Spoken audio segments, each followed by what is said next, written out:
Sanbanan, welcome back to any video. Nyabonga kakhulu for coming. Please kindly subscribe to your sister's channel, like a video, share a video as well. So kule video ngithanda ukuthi ngikhulume ke ngoSomizi Mhlongo kulolu daba luka lwengane uCwecwe. We can see justice for Cwecwe as people are fighting to make sure uCwecwe gets justice bafowethu. uCwecwe is ingane encane le na 7 yasematateli kuthiwa ke watholakala ukuthi idlwenguliwe bengathi idlwengulelwe esikoleni noma ngibona nje abantu bengathi bathi hayi idlwengulelwanga esikoleni abantu bazi kanjani even abazali bakhe bazi kanjani lo mntwana wadlwengulelwa esikoleni tontoni nalo teacher Nhloko obengafuna ukunikezana ke nesample yakhe DNA kodwa ngizwile kuthiwa ke usiya comply ke manje. I think he's gonna submit his DNA sample into ekanjalo bafowethu. Sibona amamasha amaningi esenzekala abantu bethi justice for uCwecwe bafowethu. Le ngane inkosi yami umawaye uthe mayichaza ukuthi wathola ingane ivuleke kanjani isona bafowethu lesi ingane. So ke iSouth Africa yonke sokungena nabakwamanye amazwe ifini because abantu bethi shame justice for uCwecwe because we are not South Africans but sizwa ubuhlungu masizwa lolu daba lwengane. So abazali bakhe baye bathola ukuthi ushuthi ingane beyilokhu idlwengulwa mhlambe obviously ayidlwengulwa once mangabe umntwana besevuleke ngaleyo ndlela umama wakhe azafanise like yayibona le yambobo ye tissue emuva nakhona ayingaphambili kushuthi uyasho ukuthi nangaphambili ngathi ke umntwana bekadlwengulwa but bekusabisa kakhulu ngasemva. Ubani kobedlwengula ingane kusaphenywa bafowethu kunzima ke le ndaba kaCwecwe. Shame poor girl. So into engizwile enye ukuthi okay bengikhuluma ngamamarshi ukuthi abantu bayamasha ama-celebrities amaningi siyabona nawo bayamasha futhi bayaposta ukuthi justice for Cwecwe into kanjalo bafowethu. So omunye kwama-celebrities nguSomizi bafowethu. uSomizi siyazi kwathola i-backlash when it come to uSweet Guluva. So manje ke ngathi futhi ya kukhona abavumelana naye kukhona abangavumelani naye abantu bemdosadonsa ngalo daba lukaCwecwe. So into eyenza ukuthi abantu bamdosadonse ukuthi edwabeni lukaCwecwe ukuthi uye walokhu nje kuthiwa uthe uzosiza ekukhokheleni indleko zamalawyer when it comes to udaba lukaCwecwe. Ama-parents akaCwecwe angazi bakhalile bathi financially they need help ngathi bazodayisa noma yini ukuzomela bayidayise noma umuzi noma yini allegedly. I think that's what I heard ukuze bakhokhele ama-lawyer nayo yonke into just to make sure ukuthi ingane yabo iyathola i-justice. Kwase kungenelela ke uSomizi. I think ukuthi uSomizi utheke uzosiza when it comes to ke indleko zamalawyer. So manje abantu abaningi sebeyamdonsa abanye bayabonga ngempilo kaSomizi. Siyabonga nkosi yami, you know what, asize bakithi abazali bengane financially bakwazi ukuthi bakhokhela noma ngabe yini okudinga ukuthi bayikhokhele lapha.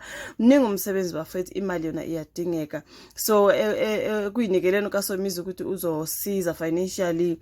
Abanye bathi no uSomizi vele unjalo uyaphapha uyathanda i-attention. So kwenze lokhu nje ngoba efuna ukubonakala nje, you know, ufuna ukuba relevant ngodaba lukaCwecwe. You know what, abantu imbono izohlezi ihlukana.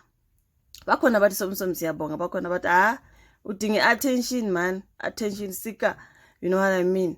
Abanye bathi hayi guys siyabonga phela abazali bakaCwecwe bayidinga le mali bafowethu bayidinga. I heard ukuthi she is a police detective if I'm not mistaken, angazi baba wayo but umama I think unless I misheard but ngicabanga ukuthi ngizwile ukuthi usebenza lapho. So but still guys financially you know uyaludinga usizo ukuthi ukhokhele noma ngabe yini to make sure ukuthi ingane yakhe gets justice. Obviously imali efuneka yiningi bafowethu. So uthe uzasiza kuBhuti Somsom. Manje abanye bayamgxeka ke ngibone yenza ivideo lapha nekhala ngokuthi yazini hey uthi uyazinikela nkosi yami uthi uyasiza uzothola usubhulishwa kune video kaSomizi bafethu.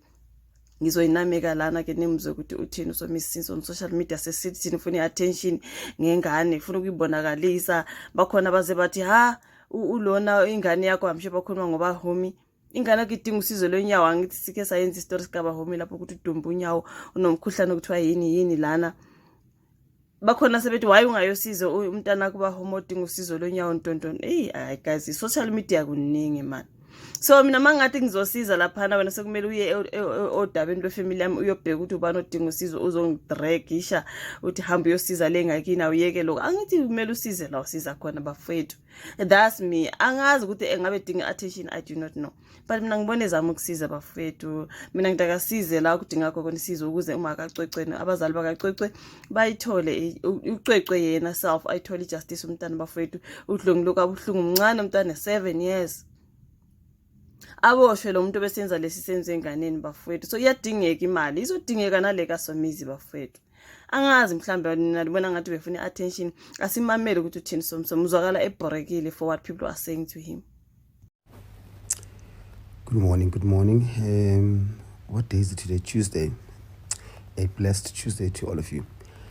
You know, I couldn't sleep properly because my mind was pacing, and it's with regards to what has been happening. You guys might not notice, but some might notice.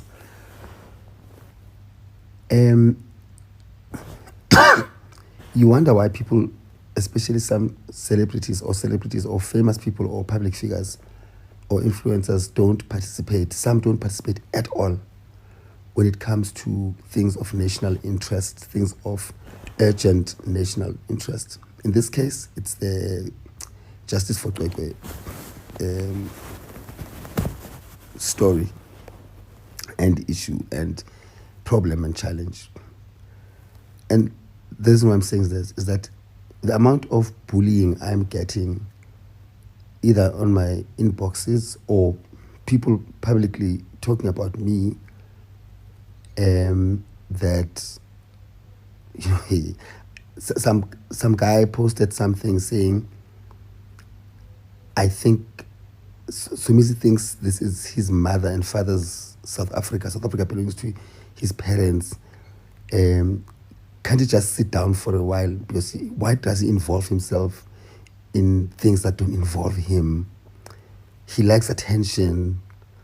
On X, some saying he won't pay, he just likes attention, and. Those things hurt. And unfortunately for them, I am much stronger and wiser and smarter to know that I will not let them distract me from participating or getting myself involved in things that need or my attention can help, or me giving it more attention can help get it the traction and the attention that it deserves. So unfortunately for them, I'm not going to back down. But not everyone is like me. Not everyone is stubborn as me. Not everyone is bold as me. Not everyone is strong as me. Not everyone is courageous as me. Some people would look at that and go, you see, that's why I don't participate, and I'll sit back. Then you guys come for those people. Why are they quiet? They are quiet because of such things. Sis, man, it's disgusting, man. It's disgusting. But I just wanted to address it. Nothing's changed. I'm so in with anything that I believe I should be involved in, and anything that I don't. But yeah, kubuhlungu.